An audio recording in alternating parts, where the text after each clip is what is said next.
And we should be live. Hello, everyone. Do I have people already joining in? Aha, I can see that's working there. For those who are on LinkedIn, I do hope you are still going to take the StreamYard link from the text in the comments on my initial post, because I wasn't sure if it's going to work with the LinkedIn Live. Anyway, here we go, and we start. Katarina is there. Thank you. Let me know who is online with me today on watching this stream. That will help me to get comfortable as well and know it's working. Very good. So let me just start by saying thank you. As I'm starting up these LinkedIn lives and these own lives as well, it's really important for me to see that, there are people who actually resonate with this content. And here we go. This is my Level Up Live for leaders and want to be leaders. Why Fridays? Because by now I know people's minds are fried up. I used to be there in the corporate world 20 years, and I knew by Friday afternoon I was doom scrolling something. I didn't know anymore what that was, but either I was doom scrolling my emails, or then I started to doom scroll some other things. That it's part of life when we are so overwhelmed with the week's tasks and everything. So thank you for joining today. Right. Who am I? For those who don't know me, hi Serdar. I am Zora. I am originally from Finland, having lived here in Switzerland now for over 20 years. I am a licensed psychologist, so everything I do comes from a place of evidence-based methods as well, or then executive development tools. I'm a leadership developer. I've coached over 400 executives, coached teams. That is definitely close to my heart. I am a corporate trainer, change maker. I offer kind of culture in change interventions for corporations who want to step up and level up their cultures as well. I do keynote speaking as well. So I do go to events and communities to talk about specific topics. And then what's backing me up is 20 years in HR. I worked 9 of those at Apple, then also Ericsson, Deloitte, IKEA. So I've kind of gathered that expertise over the years. And now as I went solo, I said, how am I going to start to package it out? And today you have joined one of the first sessions that I'm running, which is the listening skills. How do we level up your listening skills? And that's definitely something I consider the very foundational skill in leaders. Because when I interact with executives or first-time leaders, the very first thing I will notice in them, are they listening? Or is their mind somewhere else? Or have they jumped into conclusions already? So it is right there in the crux of it, and many struggle with it. Not only newcomers, newly onboarded leaders, but many executives, CEOs. So that is why listening skills is my first like a mini live Level Up Live for leaders.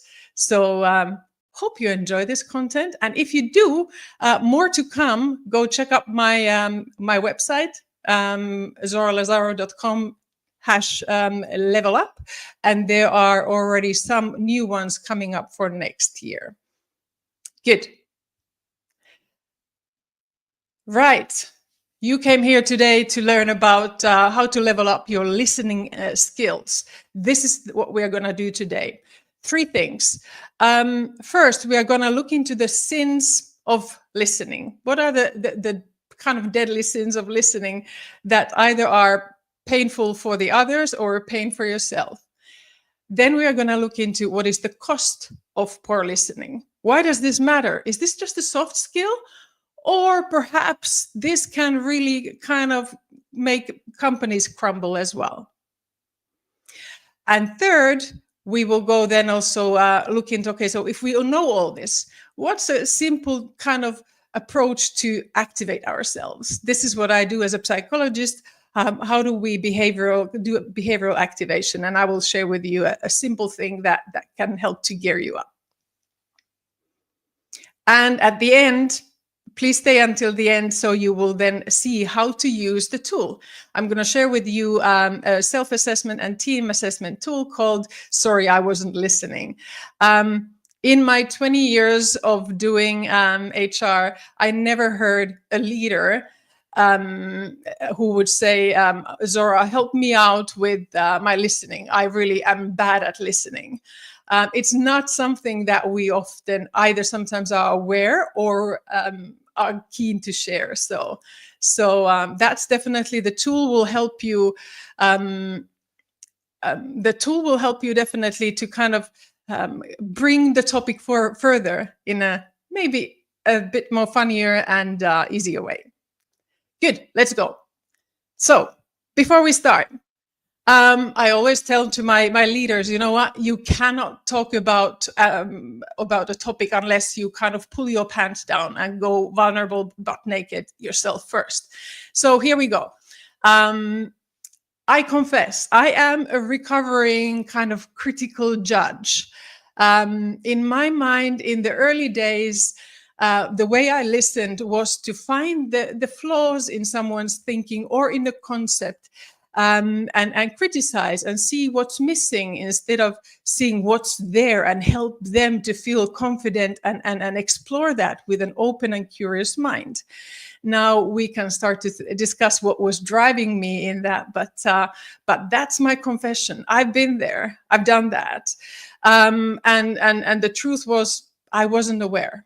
I was not aware of neither how I was listening nor what the impact was until I was confronted really in a tough way by someone who then told me how the way I listen made them feel.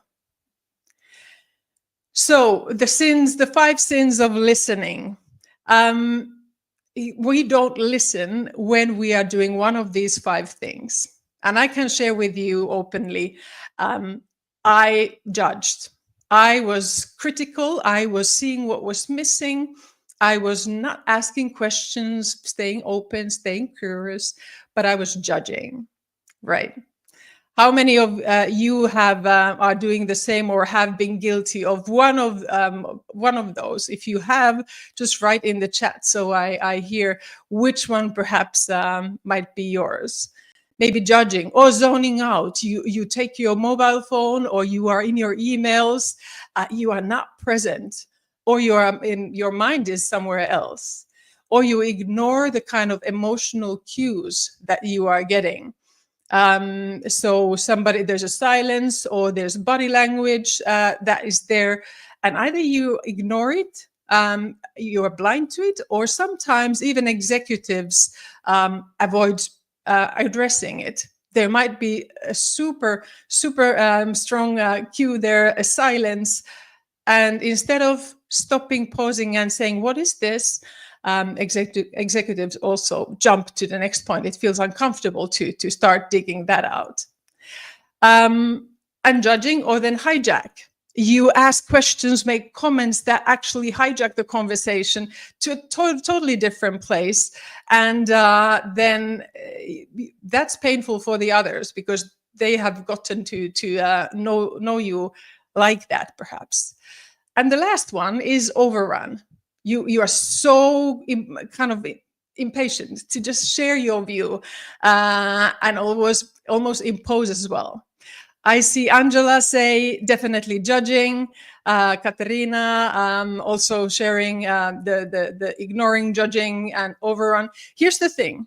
The more sober you can be with yourself, the biggest chance you have to level up your listening skills, because that's where it starts. It's really sober. Look at how am I when I'm not at my best listening. Great. Let's move forward. So here are the 5 types of poor listening. I've made a post of this, and it seemed to perform pretty well, because I was thinking, how do I make it somehow fun for people to tune into and learn about what are their bad habits of poor listening?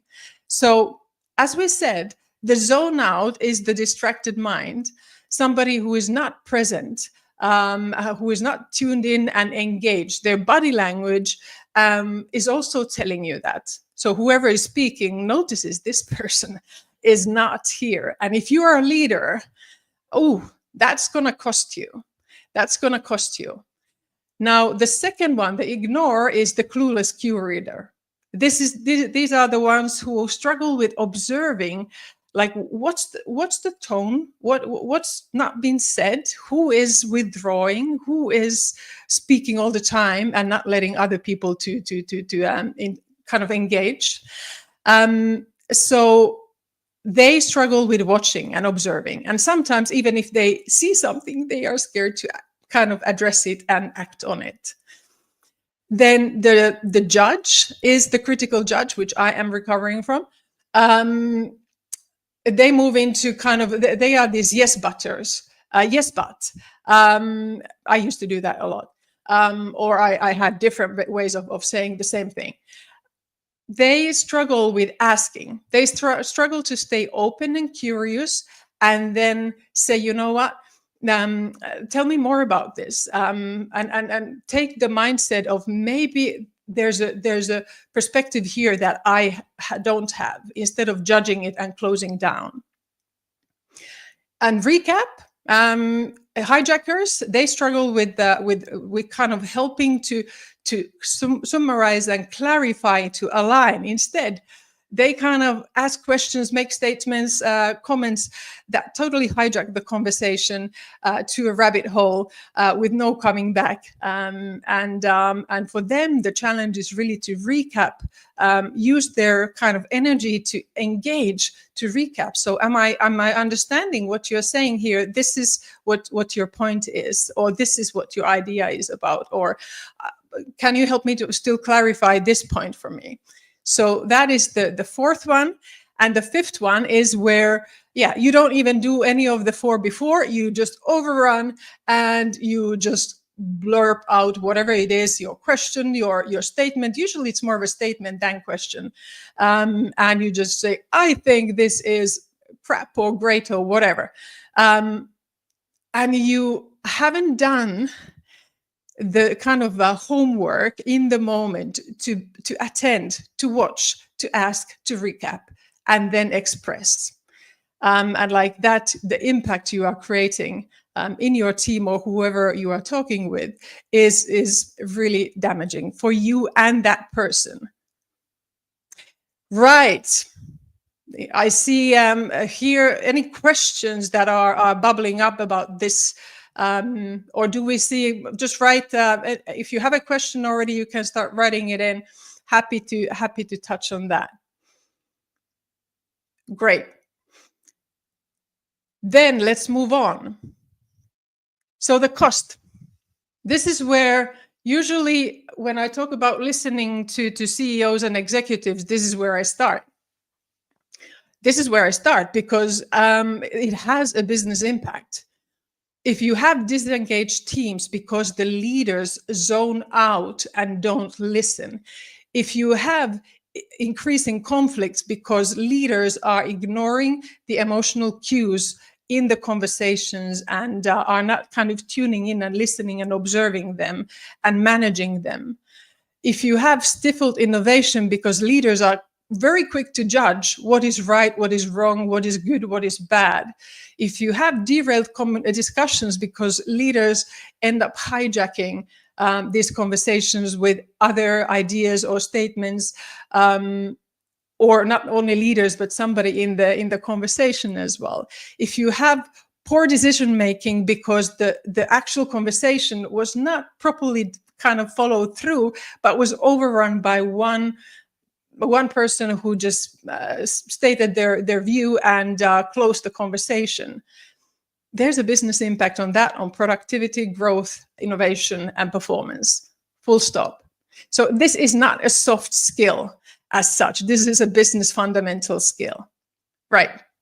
So how aware are you when you listen? Let's ask again.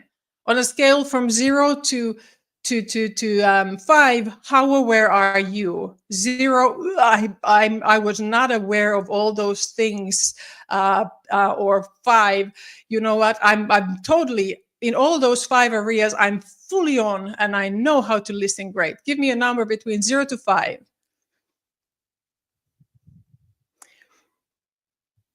Because I used to be probably around 0 and 1 until somebody woke me up and got me to closer to a 4 and 5.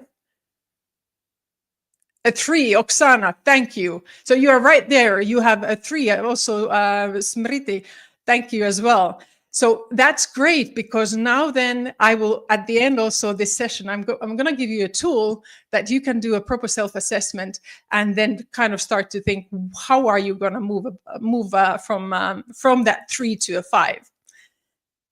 Great. All right. So those who have worked with me before know that I come with acronyms. And of course, the AWARE is an acronym. So what we want if we want to check every time that we are properly listening, we want to make sure we are attending, not only like 50 kilos of human body in the meeting room, but we are mentally and physically and kind of with our body language attending, instead of being distracted and zoning out. We want to be watching. We want to be watching, observing people's reactions, the emotional cues, instead of ignoring them. We want to be asking questions, staying open and curious, instead of judging.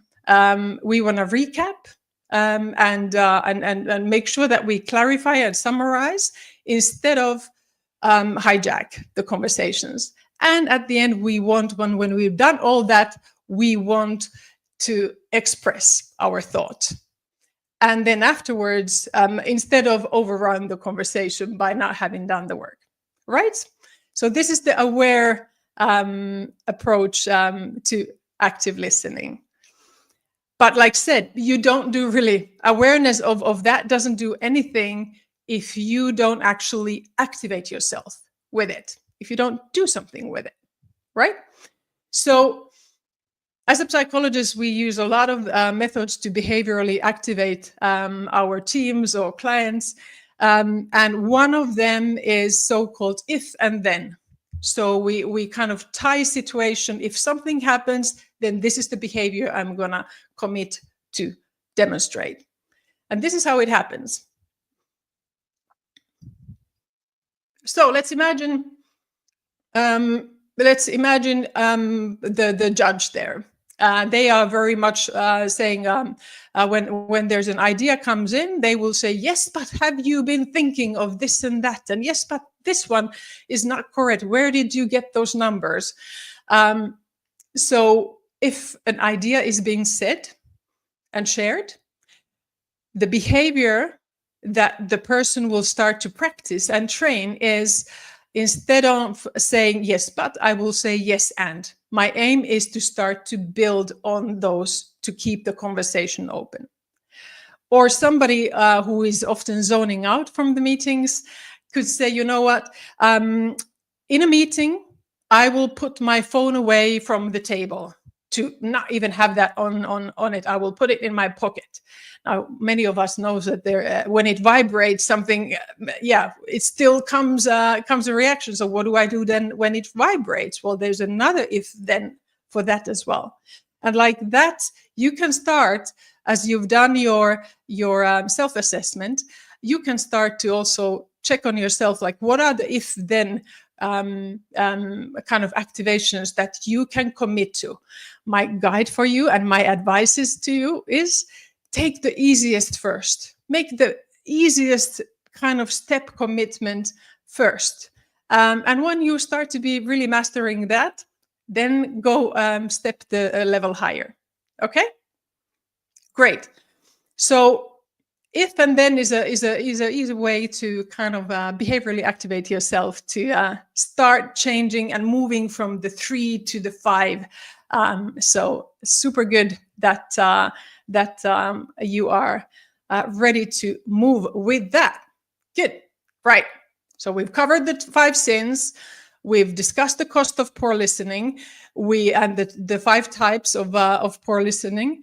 And I've shared with you the if and then behavioral activation that you can do and use to start moving the needle. All right. Are we ready for the goodie? Before we do that, let me just remind you, I will start to do this weekly. And as a behavior change coach and scientist, I know the more we prolong our promises, they will not happen. That's why January is the worst month in the year to start a change in you, because trust me, there's a higher chance to fail with that.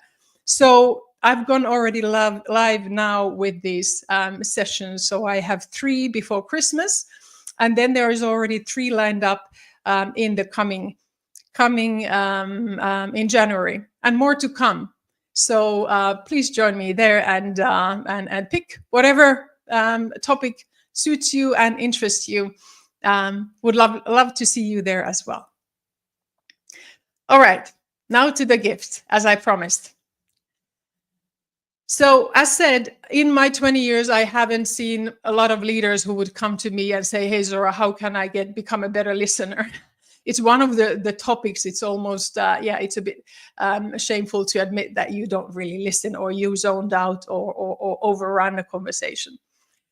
So I have built a little fun tool for you where those 5 characters are going to be helping you to make it fun and easy to use by yourself or then with your team. So here it's how it's going to go. As said, those who have registered through StreamYard, I will be able to send it through your emails directly to you. This is a PDF document that you can print out and hand over to your friends and to even to your family. It works as well. Have done with my kids. A brutal truth came from that conversation. And what you want to do here is you want to look, for example, let's take the first one there. So if you look at the first question, I'm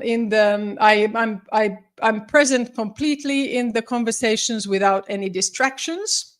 You can think of, am I this?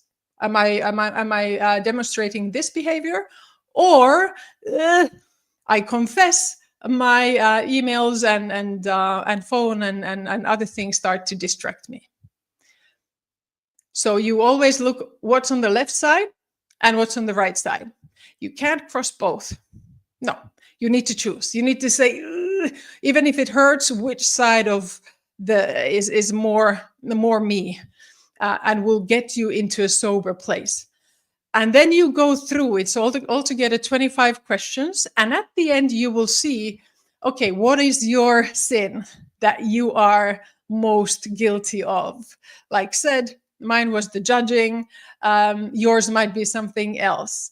And like that, you can start to say, okay, what are the behaviors on the left-hand side that I can start to practice and put into an if-then type of activation mode?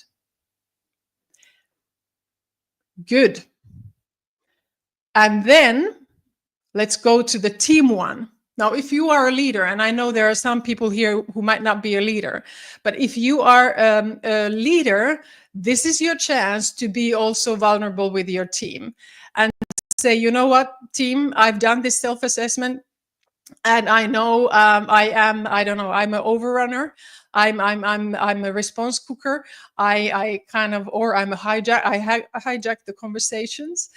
And you put yourself like a little cross there on that side of the axis, and also mark the other ones. And then you encourage others as well in the team to be self-aware and do the assessment, and then also put their assessment. And like that, you can start to see what is the pattern and the dynamic in the team. how aware are we when we listen to each other in this team. And this is a very easy, a gentle way to bring up the topic with your team and help become more aware as listeners. Right. Now I'm going to pause and see questions. I still have 5 minutes time. Here we have Angela. Hope you repeat this issue as you grow your followers. I do hope so, and I will. I definitely will. Thank you so much for that encouragement. What else do we have? Here we have a question. Hi there, everyone. How to build an active listening practice during meetings? Most of the times people come with preconceived notions. Now, Smriti, I hope I'm pronouncing your name right. In those teams, I would probably kind of leave it on the table and maybe have that conversation up front next time when you go into the meeting and maybe connect with that team leader first and say, could we do this so that we get better in our conversations and we listen to each other openly and we stay curious? Because the judge is the one who has the preconceived ideas. The response cooker is as well somebody who has very clear what they think and does not stay open. So having that conversation and then allowing yourself as teams to say, you know what, let's focus as a team to stay open and curious during our conversations. That can be a way to help teams, especially if it's your team that you work day to day, to help them to kind of start moving the needle from towards more aware listening. Hope that helps to answer your question. Other questions? I like to focus gratitude as company leader value. Do you ever focus on active listening as curiosity and gratitude practice? That's a good one. For me, if you ask me to start working with leaders, it is the foundational one. So whatever I do with them, if I look into how do we drive a healthy culture in an organization, or how do we drive psychological safety, it all is built into active listening and aware listening. So have I built it into kind of gratitude practice? No. And that's a good idea to do so. But I personally build it into the foundational toolkit every leader should have as they either when they start as a leader or to catch up if they are already have gone the ranks up.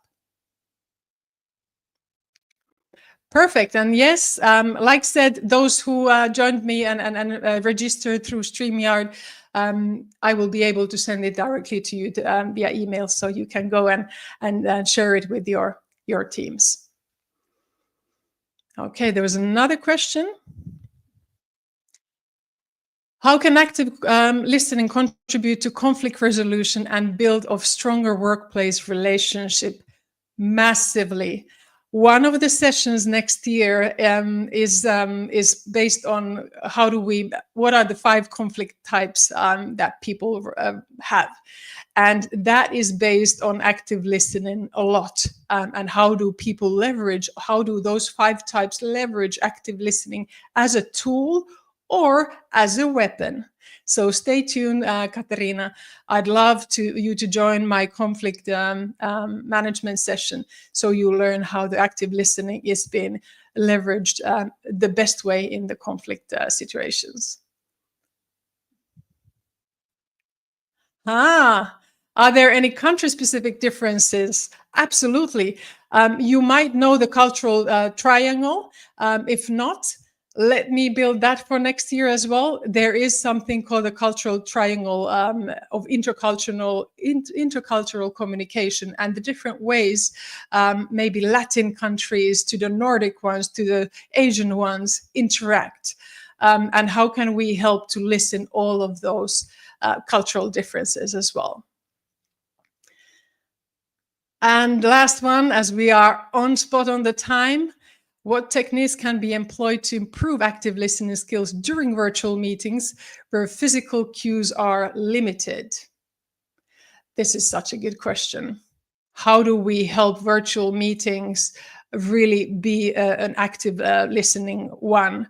And I think that's definitely one part is about being engaging, checking in. As a presenter, how often do I check in? Do you follow? You have any questions? But that is definitely even a bigger theme to figure out how do we manage virtual meetings in a best way that they are effective and that people truly listen, because you can't read the cues. And when the videos go off, definitely not. And then last question I will still take in. Which tool are you using to drive self-awareness that active listening may be an issue? This one. Believe me, some of those who have worked with me before have already heard about my tool of the 5 deadly sins of active listening, and it's really to build that self-awareness.